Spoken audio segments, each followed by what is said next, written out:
be with you. And with your spirit. A reading from the Holy Gospel according to Luke. Glory to you, O Lord. On a Sabbath, Jesus went to dine at the home of one of the leading Pharisees, and the people there were observing him carefully. In front of him there was a man suffering from dropsy, and Jesus spoke to the scholars of the law and the Pharisees in reply, asking, "Is it lawful to cure on the Sabbath or not?" But they kept silent. So he took the man, and after he had healed him, dismissed him. Then he said to them, "Who among you, if your son or ox falls into a cistern, would not immediately pull him out on the Sabbath day?" But they were unable to answer his question. The Gospel of the Lord. Praise to you, Lord Jesus Christ.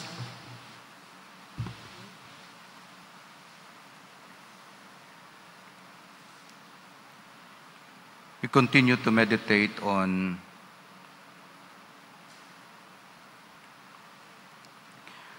the nature and the grace of the state in purgatory. And yesterday we've managed to meditate on the personal experiences of the saints like Saint Padre Pio regarding his relationship with the souls in purgatory, that is what able to see the souls in purgatory because of his holiness and of the grace of God, and is able to communicate with them, helping them by his prayers and sacrifices.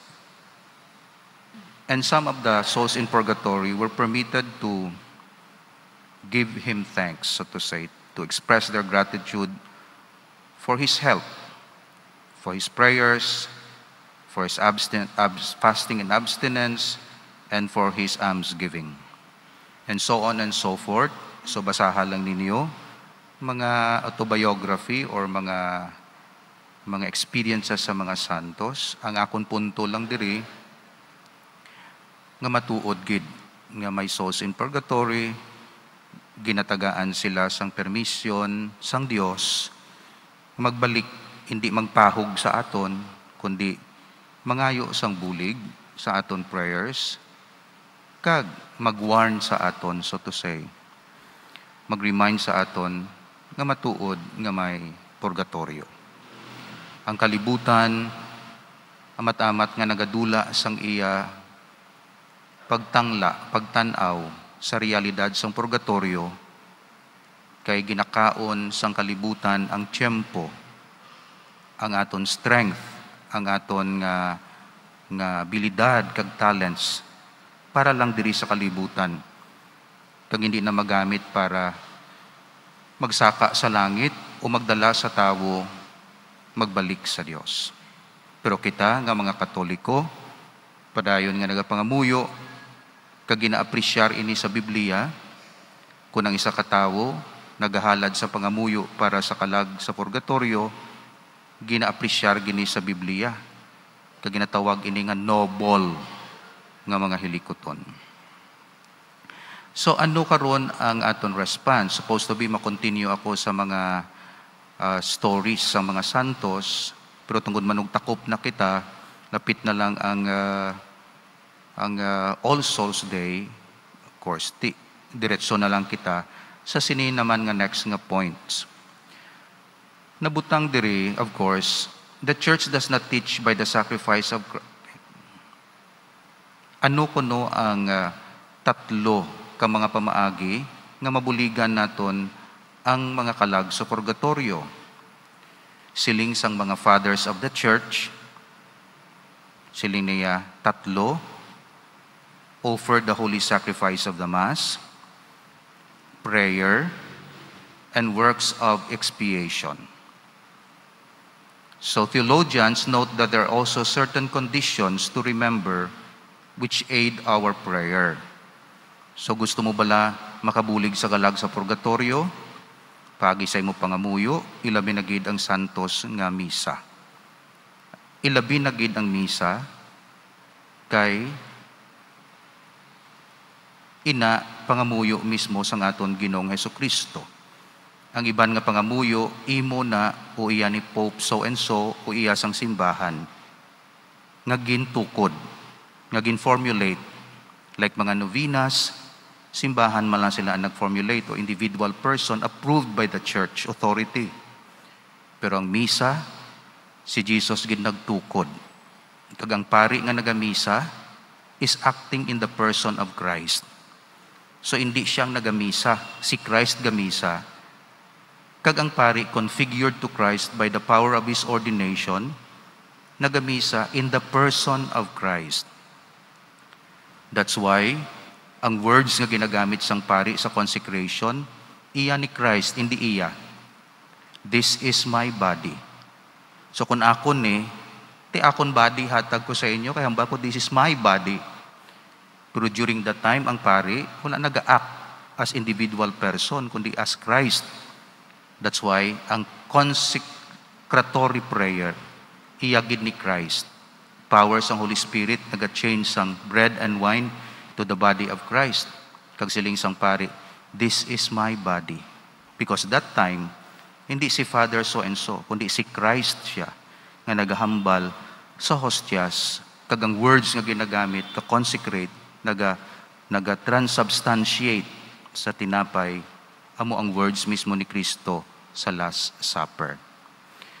So ano iyaya ang value sang misa para sa kalag sa purgatorio? Primero anay, ti ano ang mga requirements para sa aton nga nagapangamuyo para mangin effective ang aton pangamuyo. Nabutang diri, the person praying, you and me, should be in the state of grace in order to possess supernatural life, which in the sight of God is most efficacious. So hindi gali lang sufficient nga mga muyo ka lang sa purgatorio, tapos ikaw ara sa estado sang sala. Hindi siya pleasing sa Dios. Sa bagay nga kung gusto mo mga effective gid ang pangamuyo mo para kay mama, papa mo nga napatay, confessar. Kag sa pagpungko mo dira, kag pagpangamuyo mo, nga ara ka sa state of grace, pleasing sa Dios ang imo prayer. Why? Because your soul is in the state of grace. Kita niyong demand, abi mo prayer lang gali sa purgatorio, pero gina-change siya ikaw. Kaya ikaw mismo, gina-challenge sang Diyos. Nga, oo, ang intensyon mo sa purgatorio, pero ang nagahimo sang intensyon, dapat sa state of grace. Parang iya prayer would be pleasing to God.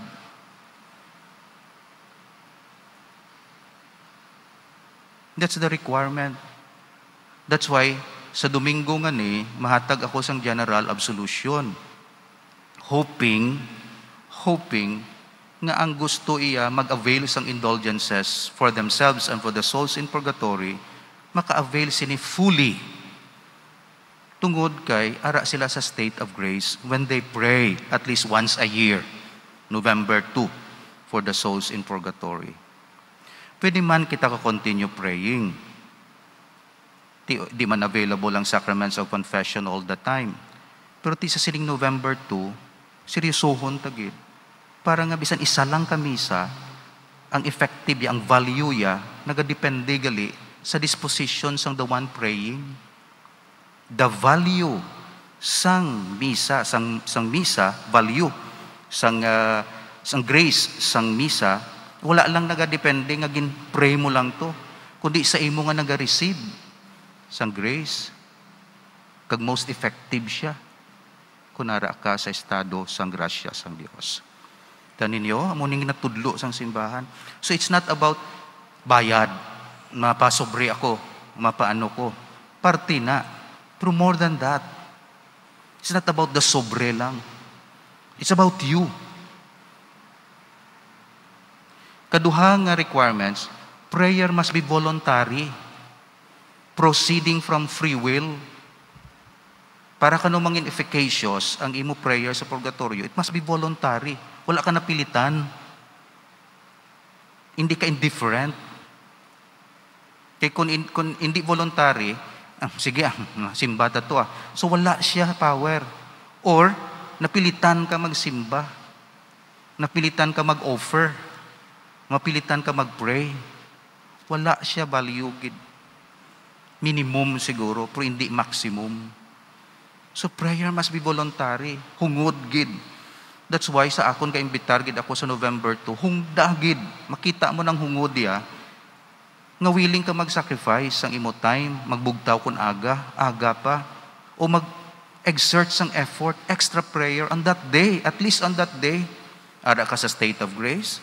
Kag November 2, imo gid voluntary, gasindi ka kandila, inadumdum mo gid sila. Remember, ang imo sacrifice, diri sa duta, nga gamay, very powerful siya para didto, basta ma-comply mo ning mga requirements. Rather than, sila didto, mga muyo para sa imo. To produce the grace para sa imo, grabe ang sakripisyo sa purgatorio. Pero to produce the grace para sa ila, simply, kay nga may voluntad pa. Sa purgatorio, wala voluntad. They are passive, so to say. Tapos na ang voluntad period. Tapos ng consent period. It's already a purification period. Otherwise, kung may voluntad sila, makahimo pa sila sala. Pero deprive sila sang voluntad. During that time, kay passive sila. Imagine na kung passive ka nga gusto mo. Pero deprive ka anay, daw sa prisuhan bala. Gusto mo magwa, gusto mo magbisita sa palanggam, wala. Ara ka da. Kay may ginabayran ka pa, priso ka mo. Of course, prisuhan nga hindi iya nga prisuhan nga kalainan, kundi priso nga purification. I-repair ikaw. Anong ara ka man sa ospital? Gusto mo na maglakat, gusto ko na, mama kong kayo sa ospital. Gusto ko magpauli. Pero hindi pa, alang-alang pa. Wala ka sang voluntad. Kaya may nag-decide para sa imo what is best for you. Pero kita dire, may voluntad kita sa kalibutan. In fact, makahimo kita sala. In fact, makahimo kita desisyon. That's why, mas powerful ang aton prayer because it's voluntary. It's voluntary. Now, kung ang prayer mo hindi voluntary, wala power. Either napersa ka, o ginpilit ka lang ni mama, papa mo, or hindi ka well-motivated. So, kinanglan ko ng prayer naton, must proceed from our free will. That's why ginatawag siya, intention. You intend it. Number 3, para kano mangin meritorious ang aton nga misa kag prayers, to be most meritorious, prayer must be addressed to God from a supernatural motive for His greater glory. Meaning to say, ang prayer mo is always for the glory of God. It's always for the realization of His will. It's always in obedience to God. So kung prayer mo, hindi in obedience to God, kaya ang gusto mo ang Diyos mag-obey sa imo, hindi na iya prayer. Kaya ang prayer iya, ikaw ma-obey sa Diyos, regardless ang sitwasyon. Pero may mga prayer kung kaisa nga, just propose to God, and you want that God will fulfill it for you. That's not prayer. Nya, tapuson ko ni nobina ko, kaya kung matapos ko nobina ko, ati, hostage na ang Diyos. Hatag gini sa akon, kaya na-fulfill ko. Naginamo mo na. Nya masimba ako, kay para, di mo na. Prayer man na, pero nubo na nga klase isang spirituality. Wala ka ga-stay dira, gasugod ka, pang bata na. Kung sa mga bata, paamuna, pang bata. Infant na nga level isang prayer. Ang adult nga level isang prayer, spiritually. Nga ikaw nagasiling, use me Lord, I'm here, thy will be done. Na ang infantia, no, my will be done. Bendisyonan mo ako. Kay makompromiso kita, ma-arrange kita. Mahatag ko ni, para hatagan mo mang kuliwat, na ang calculative, manipulative way of relating sa Diyos. No, hambal diri sa mga theologians, ang prayer kano nga efficacious, kun supernatural motive ang nagadala sa imo. For the glory of God. Kung kaisa ikaw pa, hindi ka manamian. Ito na glorify mo ang Diyos. Lord, i-change man ang akon bata. Hambal ni Lord, ikaw change anay. Willing ka. Change ka bala anay, kaya ma-change ng bata mo. Lord, i-change ang akon neighbor. No, ikaw anay change. Tapos ang neighbor mo, kung mabalaan niya nga nag-change ka. So mo nang demands ang prayer. Kung kisa gusto mo siya i-change, kag gusto mo si Lord mag-change, ang will ni Lord, ikaw i-change. Para ma-change ang relationship mo sa iya. Munang prayer. That's why, pinaremind kita, kanami, gid sini, okay? Mga pagtudlo sa mga santos sa aton, kag ano gid ya ka enlightening, okay? Kag naga-challenge sa aton. So in summary, theologians note that there are also certain conditions to remember which aid such prayer. One, the person praying should be in the state of grace in order to possess supernatural life.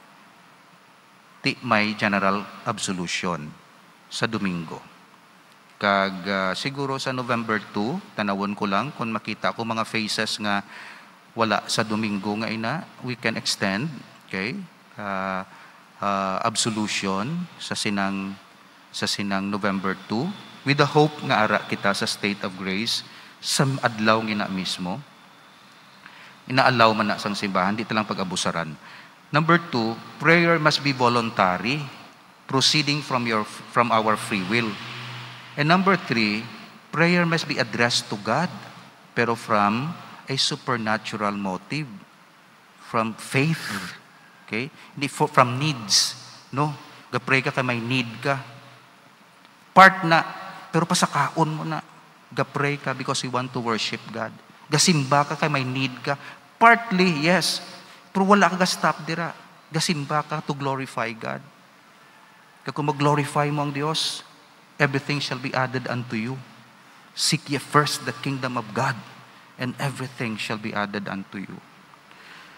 So I hope amo nang aton attitude, hindi lang sa sining palabuton nga November 2, kundi sa aton mismo tag-adlaw nga pagpangamuyo. Kay ang prayer requires nga ang prayer, the one who prays, in the state of grace. And the more you pray, the more you are being purified. That's why a prayerful person is presumed to become holy. Kaysa pag-pray niya sa iya intention, gina-require nga ara siya sa state of grace para ang iya prayer will be most pleasing to God. Amo man kami nga pari, pray for us. That's why sa misa, tibalik ko sa akon kaugalingon, ara ang pari sa state of grace para nga powerful pagid, effective pagid ang iya prayers para sa inyo intention, para sa inyo blessings, welfare, protection, guidance, and salvation. Amen. Please stand.